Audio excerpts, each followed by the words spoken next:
Question number 3, what are outside raw material used by an organism, यानी कि कौन कौन से ऐसे रॉ मटेरियल्स हैं जो कि बाहर से लिविंग ऑर्गेनिज्म को इंटैक्ट करना पड़ता है। ओके, तो an organism uses the outside raw material in a form of food and oxygen.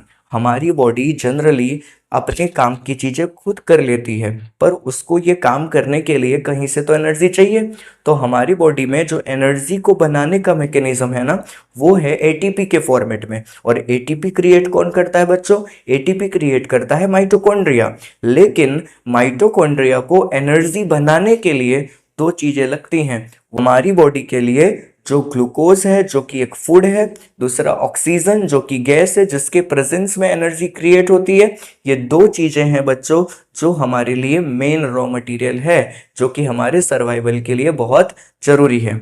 The raw material required by organism can be quite varied depending on the complexity of the organism and its environment। यानी कि जो ये organism की जो भी requirements होती है ना बच्चों, ये डिपेंड करती है कि कौन से क्वालिटी में ऑर्गेनिज्म रहता है और उसके बॉडी का कॉम्प्लेक्सिटी लेवल कैसा है। फॉर एग्जाम्पल, एक छोटा सा अमीबा है, उसकी रिक्वायरमेंट मेरे जितनी तो नहीं होगी ना। ऐसा तो नहीं होगा कि अमीबा भी रोज सुबह खाना खाता होगा, दोपहर में भी खाना खाता होगा और शाम को भी खाना खाता होगा, है ना।